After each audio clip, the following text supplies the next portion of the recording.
Saludos desde la virtualidad. Por acá Carlos Montoya, profesora Soy Maduque.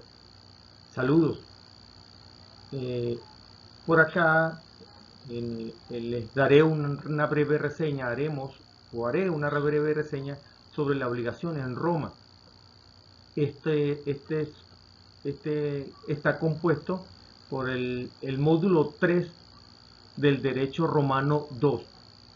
Antes de entrar en contexto, antes de entrar en materia, debemos poner en contexto la obligación como tal, que viene concebida por el dar, el hacer y el prestar, donde el hacer eh, eh, eh, se genera por el propietario, por la propiedad de constituir un derecho real, rendir para prestar el servicio.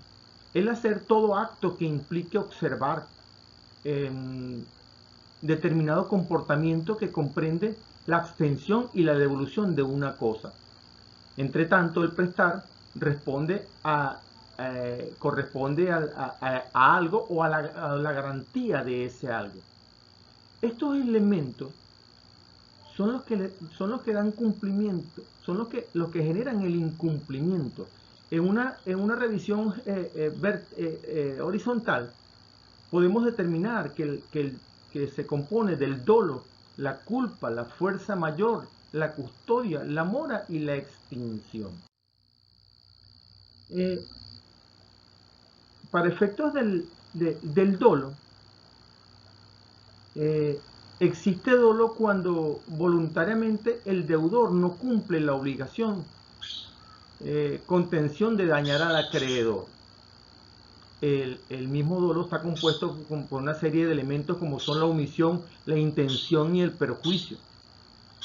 Se debe destacar que el dolo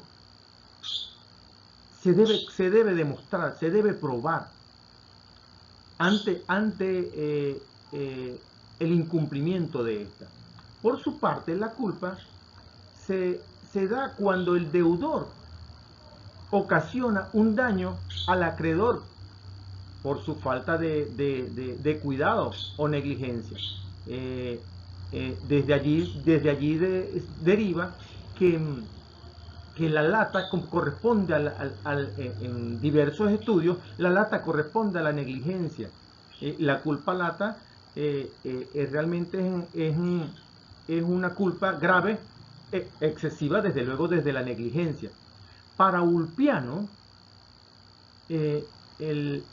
la culpa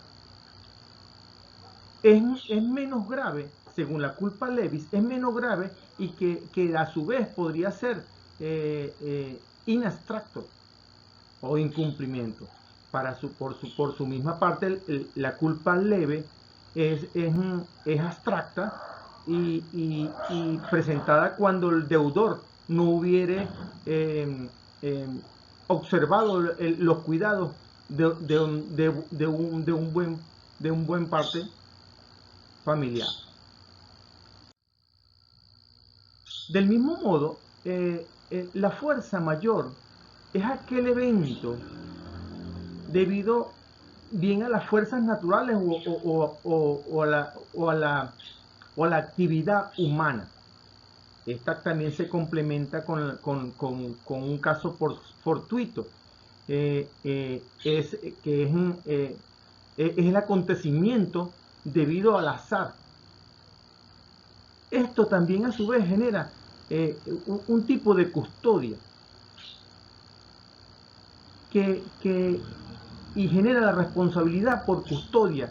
El término custodia en sentido vulgar significa la moral activada de guardar y custodiar una cosa. Por su parte, la mora es retraso culpable o doloso en el incumplimiento de una obligación. Esta desde su concepción se genera de dos modos. La mora debitoria y la mora creditoris. En la mora debitoria, para que el deudor incurra en mora, era necesario que el retraso fuera inevitable.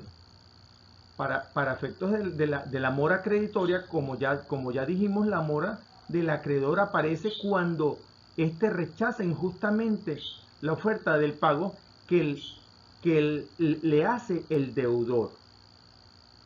Desde allí pues también se generan unas consecuencias.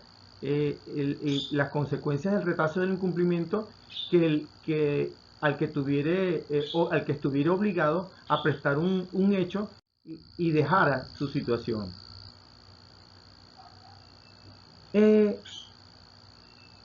el caso de la extinción, bueno, que allí corresponde al modus ipso iuris, bueno, que prácticamente refleja o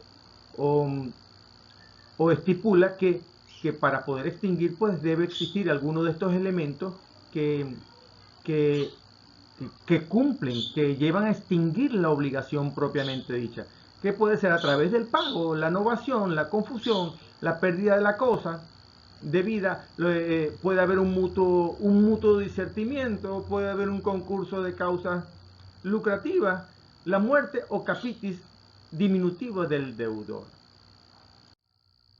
Esto corresponde en un diagrama vertical a la presentación de la obligación en Roma y su incumplimiento. Carlos Montoya, saludos.